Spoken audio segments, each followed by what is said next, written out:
Well, here we go again. Peter McAleese, part 3. And actually, if you take a look what's in front of Peter McAleese, there is the book, No Mean Soldier. That is actually being slightly rewritten in places. Might be one or two differences from that one, but that should be out in 3 to 4 weeks' time.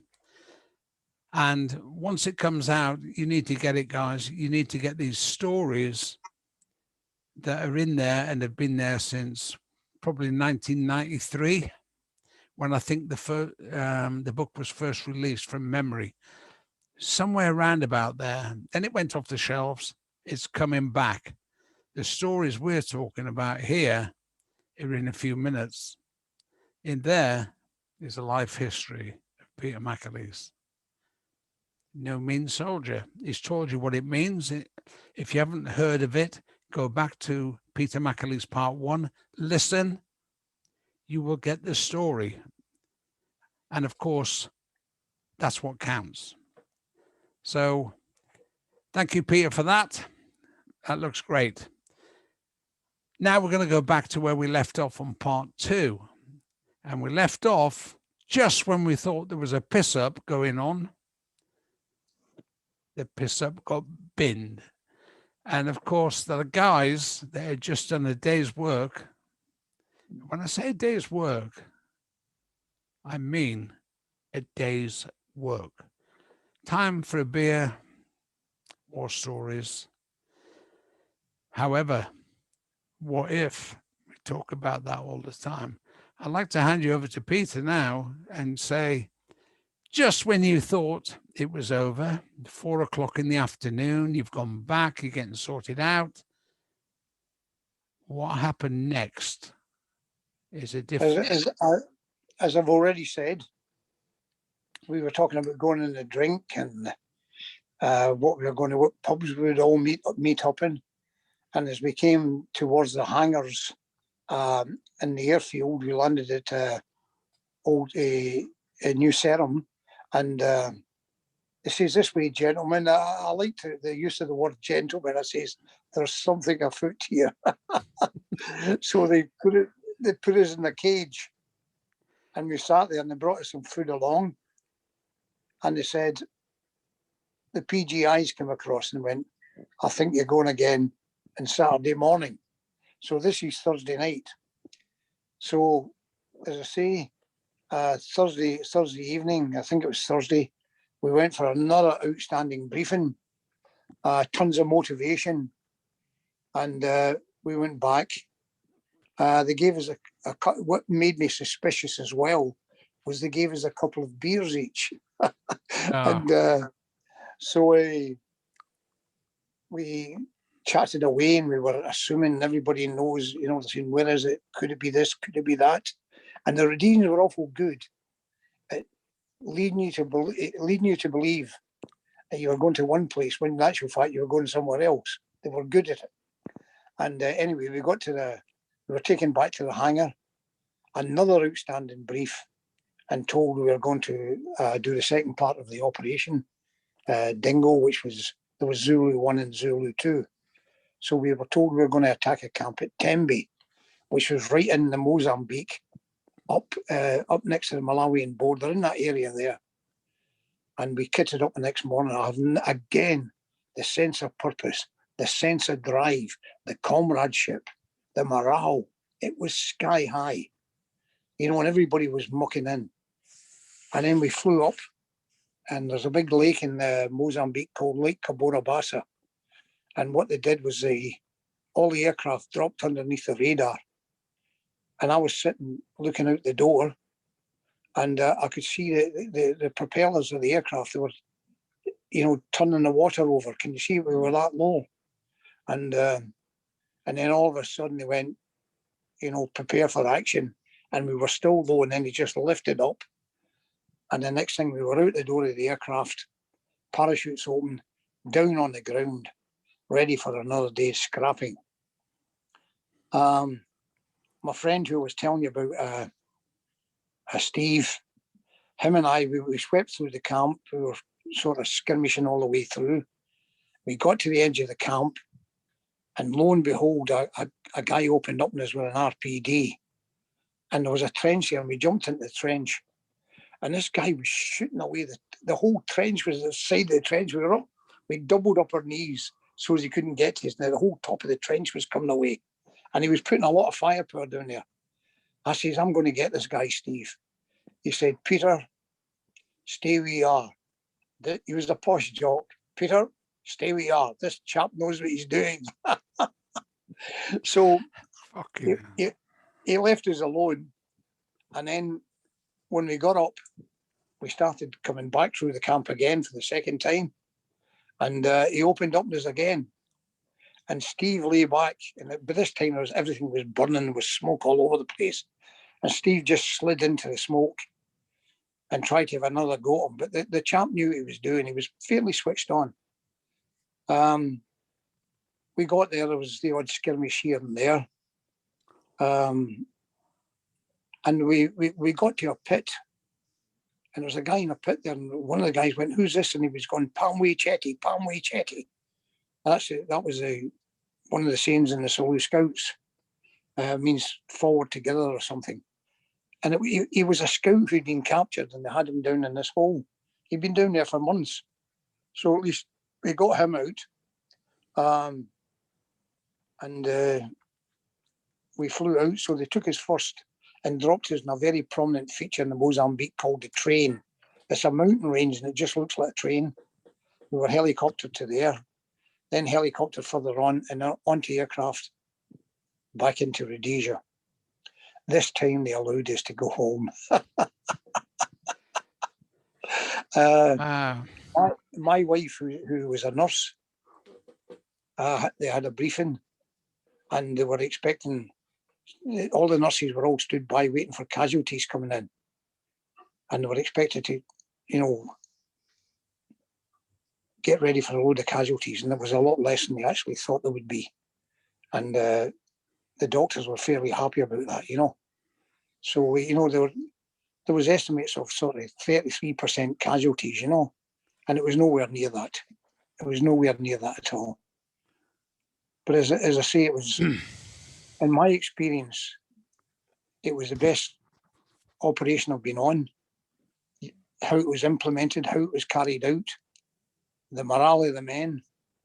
And I'd never seen a man hanging back there. Everybody was going for it, It sounds like a textbook, mate, more or less. Yeah. You never get textbooks, but every now and then they come up, more or less that, yeah, you've planned and prepared for everything, even the casualty evacuation and stuff. Sometimes things like that get missed out, but it never came to that. And the fact is, it just shows you that the time spent, and I've mentioned it in these videos before, prior planning and preparation prevent piss poor performance. Actually, it's worth doing.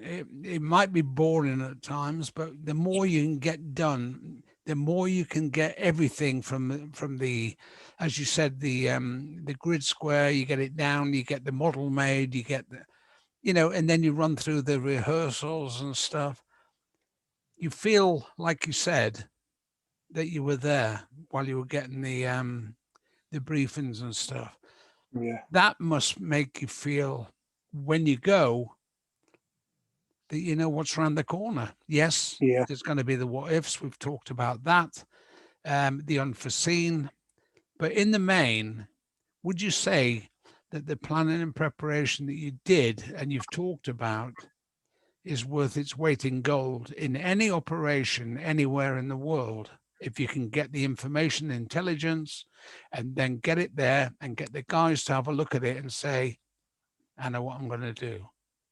Well, there's the old saying, if you fail to plan, you plan to fail. Can you see it? Exactly, and they've done extremely well. I'd like to be able to mention the names of the people, but, they know who they are, and they did it on that day, or on those 2 days. They did us proud. Sounds like it, mate. And actually, the proof is in the pudding. Let's be honest. At the end of the day, You were there to get a piss up as well. So you didn't fail on that one. They probably didn't mention that in the briefing, but actually, you know, the guys that were there would have been glad to have had a beer that night and, you know, perform the next day. And job done really on that side of it. Yeah. What I'd like to say is that's a great story, mate. But then, even then, after you'd done all of that stuff, Peter, you then moved in to South Africa. Yes. And you joined 44 Para Brigade. How did that happen, really, for the people who are listening and watching? How did that happen, and why did that come? I know Zimbabwe became Zimbabwe, but was that one of the real factors that made you move? Yeah, you know what happened Probably was it was called taking the gap. You know, a lot of civilians were pulling out. They just thought it's going to go tits up. And then what happened was they tried to incorporate the army into the Zama Zipper setup. Yeah. A lot of guys weren't too happy with it. And at that stage, the South Africans started recruiting people who'd been in Rhodesia. And I was fortunate enough to be accepted. And I went down there. They offered me a job in 44 Parachute Brigade. And I took it. And didn't look back, really? Oh, it was terrific. You know, Rhodesia, South Africa, I really enjoyed it. Yeah. And the other thing is the Pathfinder squadron or company, it was all foreigners that was in it. You know, there was a couple of South Africans, but the majority were foreigners with Americans, Canadians, Brits, Welshmen, Irishmen, French, Belgians. We had a real cross-section of men. That was in the Pathfinders? Yeah. So just correct me if I'm wrong here, but the 44th Para Brigade, the Pathfinders was set up from what was ever at that time, the 44 Para Brigade. That was 44.